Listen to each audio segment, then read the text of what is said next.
Okay, no G and all. Okay, I am just Ramakant. Okay, I just needed that to permission. start with, who am I? I feel I am proud that I am a chemical engineer. I joined chemical engineering for the sake of chemical engineering. So I changed jobs just because I found what I am doing in that area was not really adding my value as a chemical engineer sometimes. So that's how I describe myself.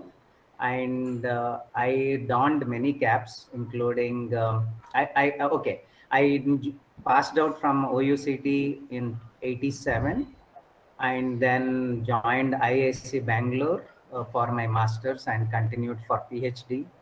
Uh, I joined University of Malaya for postdoc for about 2.5 years. I was there, and then came to India for teaching at BV Razu Institute for about 2 semesters approximately.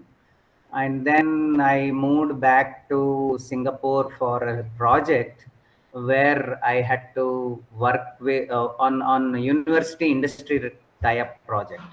Because the why I had to go quit teaching, though I love teaching, I had to quit teaching because one part like thermodynamics, chemical engineering thermodynamics, I couldn't explain or convince myself why we are reading this subject, frankly. That's something which really struck me. I said, what is if I cannot get convinced, how can I teach my students? So that's when I realized I don't have industrial experience. I should probably take a little bit of experience in the industry and explore how chemical engineering is being used in different industries, and then probably little later in the life get back to teaching so that I can impact them much better. That's how I stopped. Means I moved out of teaching. Then I went to Singapore for NUS as a project for a project which we were working on with the DuPont Singapore. It was a purely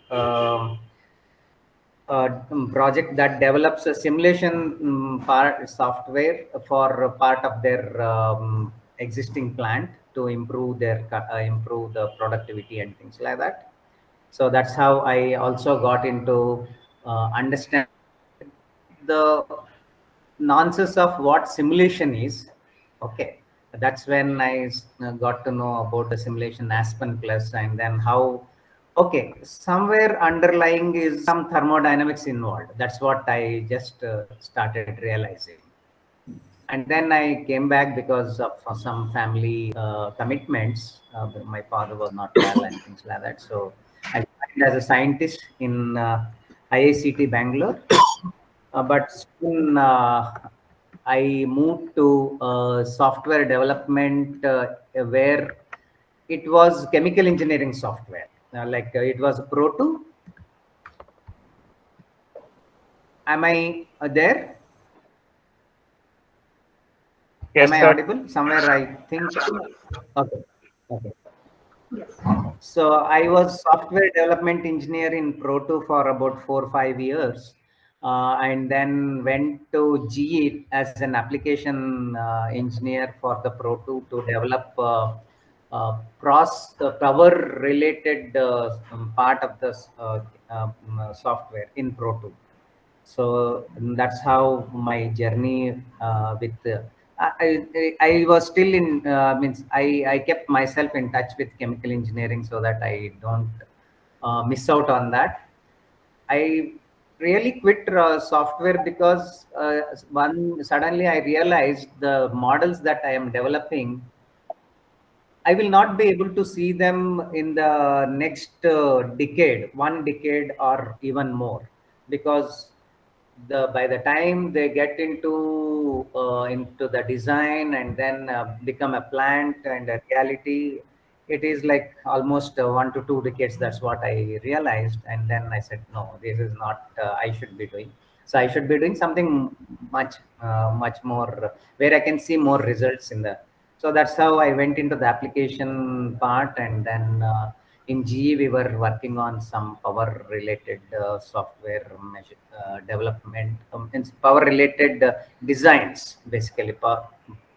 And from there I realized that though GE was there, it was a little bit the group itself had some sort of no innovation inside.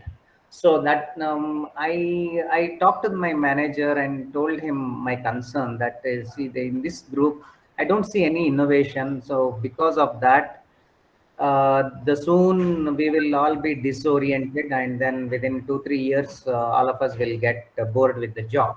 So let us do something more. But they had different plans, so I had to move out gracefully. And incidentally, after 2 years that group was dissolved because there was not much output from them. Okay. So I went to a smaller company where I uh, which sort of me to realize some part of my dream, which like applying chemical engineering mathematical models, where we were selling a mathematical modeling tool called GPROMS. Okay, and we were the only people who are selling in India. So I used to help. GPROMS is a modeling tool which can be used both in industry as well as in teaching. And that's how, like, for about 3 4 years I was there. And then I had to return back to Hyderabad for some other family problems, so I came back here. And after some time I worked in Dr. Reddy's labs with the API as a process expert.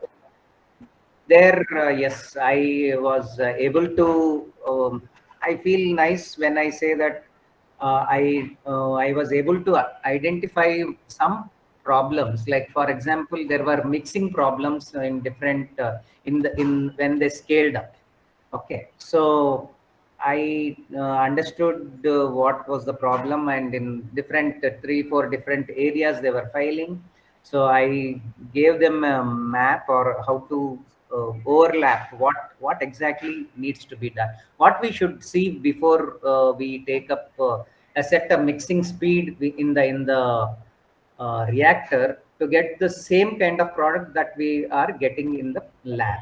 Okay, so I after 3 4 about 4 or 5 I could solve them immediately, and then I gave a template. Based on that, for next 3 4 years absolutely there was no mixing related issues in the entire plant. Not just one plant, all across all the plants. So that is something which I felt very nice.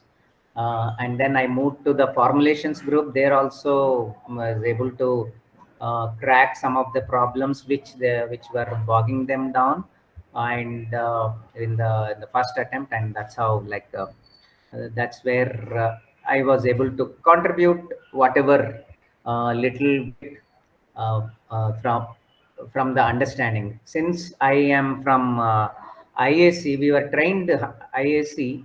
We are trained hard in the sense we are trained to look at whether a pipette will deliver exactly 10 ml. A 10 ml pipette will deliver exactly 10 ml, or does it deliver 9.8 ml? Okay, that kind of thing. So when my senior used to come and ask, okay, how do you know that it is 10 ml? So I had to find an answer. Okay, so then okay, then you would say, if you don't know, let me explain you. You can easily weigh the volume of the liquid that is coming, and then you will get more accurate results. Volumes you can weigh only at the most up to 0.1 ml, zero point 0.1 or 0.05 ml accuracy. Whereas when you measure in weight, the same thing, you can go up to zero point 0.1 milligrams, that is 0.001 ml. So we, our friends, my seniors, we used to have a very good interaction during our time. We used to discuss each other's project and then question their assumptions, their results, and then what exactly. So that's how in those about 8 years of my IAC period, I felt it was like a golden period because it taught us so many things, including having being patient. That's another thing. So I feel at peace in any kind of situation. I don't really get excited much. So that's where that's probably one good thing, or sometimes it could be bad. Because as of now, I would take it as a positive way. So this is my background, and now right now I am doing my independent consultancy. My main aim of doing this is I want to bring a change about the way the API are being developed in India, in Hyderabad, in India, wherein we are not looking at the development of these chemicals from the engineering perspective. They are being developed based on the chemistry, and in many places they are more they are using statistical methods to develop a reaction, which I feel is very criminal to the chemical society. So that's where I would like to bring the reaction engineering approach to the development of chemicals, which it could be much useful. That's what and that's my goal. I'm sure I'll be at least making a good dent in the industry in the next few years. That's what is my target. Okay. So uh, apart from that, I don't know how I'll be able to contribute. I am willing. I am open to taking questions, solving, and then whatever help I can do. I am willing to teach chemical engineering or any subject in chemical engineering or otherwise. So that's what I can give to the group, to not to the mentors, of course. That would be for me. To the mentees, some to students, anyone.